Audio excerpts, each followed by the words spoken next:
we still need humans? Not for most things. Will we still need humans? Not for most things. When I first heard Bill Gates say those words, I couldn't believe my ears. One of the world's richest men and most influential technologists suggesting that humans might become obsolete? I had to go back and replay that clip several times. Did he really just say what I think he said? What if I told you Gates isn't actually predicting doom, but something entirely different? And what if I told you that while some tech billionaires are stockpiling bunkers in New Zealand, Gates is calmly explaining why we might be working just 2 to 3 days a week in the future? Stick with me, because in the next few minutes, I'm going to reveal what Gates really means. And it might completely change how you see AI's impact on our future. The full context of Gates' statement. Let's get straight into the full context of what Bill Gates actually said. In a recent interview, he was asked directly if humans would still be needed in the future. His response? Not for most things. Now, before you panic and start preparing for some robot apocalypse, let me give you the complete picture. Gates continued by explaining, "The era that we're just starting is that intelligence is rare, a great doctor, a great teacher, and with AI, over the next decade, that will become free, commonplace." He's talking about something profound here, the democratization of intelligence. Something that was once scarce and limited to the privileged few will become available to everyone. I've been following Gates' comments for years, and here's what strikes me. He's not frightened by this future. He actually seems excited by it. It solves all these specific problems like we don't have enough doctors or mental health professionals, he says. Think about that for a second. What if the best medical advice in the world was available to everyone, not just those who can afford it? But Gates isn't naive. He acknowledges the uncertainty. It brings with it so much change. What will jobs be like? Should we work just 2 or 3 days a week? That's the part most headlines miss. Gates isn't predicting the end of humanity. He's questioning what our relationship with work might become. Here's something that floored me when I dug deeper into Gates' philosophy. He actually believes we weren't born to do jobs. Let that sink in for a moment. One of history's most successful businessmen believes jobs are just an artifact of the shortage. We only work because society needs people to perform tasks to keep everything running. From scarcity to abundance, Gates' philosophy on work. So what's Gates really talking about here? He's describing a fundamental shift from scarcity to abundance. For all of human history, we've lived in a world of scarcity. Not enough food, not enough medicine, not enough education.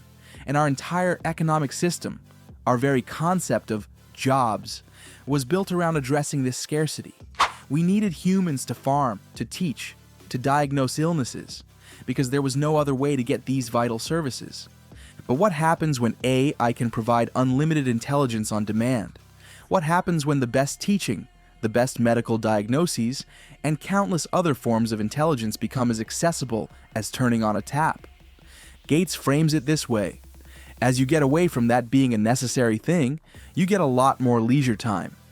This isn't just about unemployment. It's about reimagining what human life is for. I remember having this exact conversation with a friend who lost his job to automation. He was devastated at first, his whole identity tied to his work. But 6 months later, he told me something that changed my perspective. For the first time in my life, he said, I'm asking what I want to do, not what I have to do. That's the philosophical shift Gates is suggesting might happen on a society-wide scale. But here's where things get really interesting, and where I think many people misunderstand Gates. He's not saying this future is inevitable or that we have no control. We'll have a choice, he insists. We can say that the machines shouldn't help with certain things. We can confine them to certain areas if we choose to. The question isn't whether AI will replace all human jobs. The question is, which jobs do we as a society want to preserve for humans, and which are we happy to hand over to machines? Shankrumot, the great AI debate, what other tech leaders are saying. But Gates isn't the only tech leader with strong opinions on AI's impact. Let me walk you through what other major players are saying. And trust me, they don't all agree. Elon Musk, for instance, has gone even further than Gates. There will be fewer and fewer jobs that a robot cannot do better, he warned. Musk predicts we're heading toward a society with a universal high income where work becomes optional. Pretty wild coming from someone who's famous for reportedly sleeping on the factory floor to meet production targets, right? But then you have Google CEO Sundar Pichai offering a completely different take. He points out how 60% of today's jobs didn't even exist in 1940. The future will create many new types of jobs we don't fully understand yet, he argues. I had to pause when I first read this because it reminded me of my grandfather.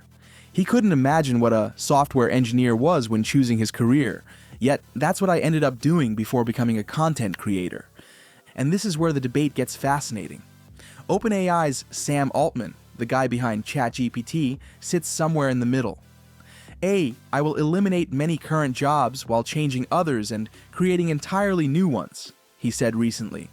He's particularly concerned about the transition period, noting that we'll find new things to do, hopefully so many better things to do. That phrase, hopefully better things, is what keeps me up at night. The optimist in me thinks about all the art, community building, and creativity humans might pursue. The pessimist wonders if we're ready for such a profound shift in how we structure our societies. Let's be real, there's a lot of fear out there. A McKinsey report suggests up to 800 million jobs could be affected by automation by 2030. That's not a small number. But here's a counterpoint from the International Labor Organization. Only about 2.3% of global employment is at high risk of complete automation. Most jobs will change rather than disappear entirely. So who's right, the doomsayers or the optimists? I've spent countless hours researching this, and honestly, I think they're both missing something crucial. When AI meets reality, what's actually happening? Let me share something I witnessed firsthand that completely changed my perspective on this debate.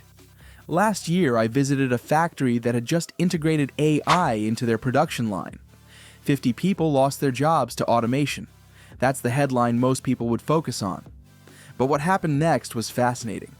30 of those employees were retrained to work alongside the AI, monitoring systems, making judgment calls the AI couldn't handle, and finding creative solutions when problems arose.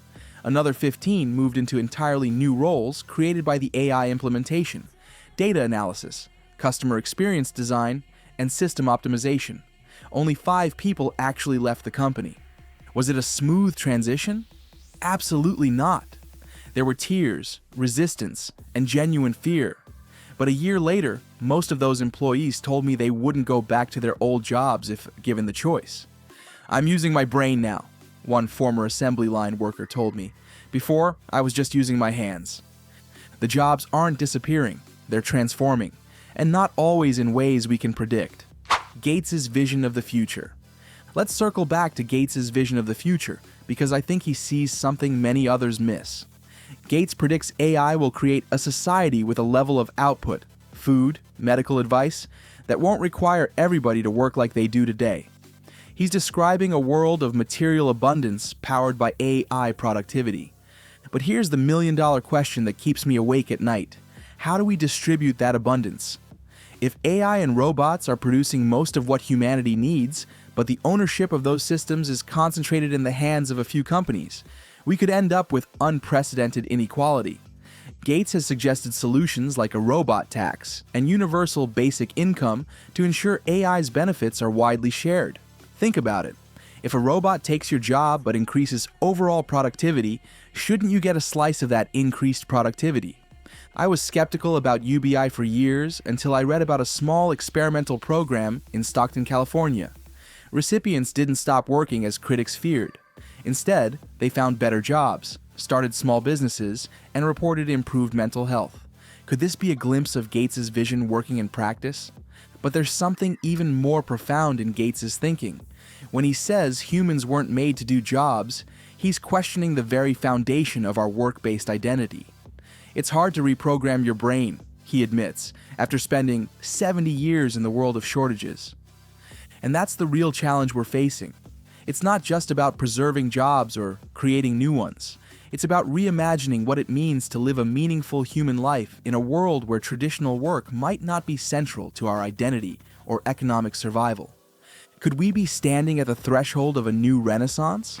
A world where humans are freed from repetitive labor to pursue art, science, community building and exploration? Or are we heading toward a dystopia where most people become economically irrelevant? Gates seems to believe the former is possible, but it's not guaranteed. It depends on the choices we make now, as individuals, as businesses, and as societies. I'd love to hear your thoughts on this. Do you share Gates' optimism? Are you preparing for an AI-transformed future? What questions or concerns do you have? Leave a comment below and let's continue this conversation. And if you found value in this analysis, please hit subscribe to join me for more explorations of how technology is reshaping our world.